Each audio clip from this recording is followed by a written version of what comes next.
Bir sarayda sıkça uygulanırdı.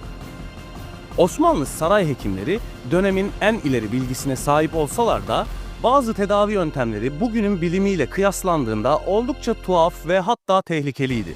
Yine de bu yöntemler o dönemin inançları ve tıbbi bilgileriyle şekillenmişti. Peki, bu yöntemlerden hangisi seni en çok şaşırttı? Sülük tedavisi mi, kertenkele yağı mı yoksa güvercin göğsü tedavisi mi? Yorumlara yazmayı unutma.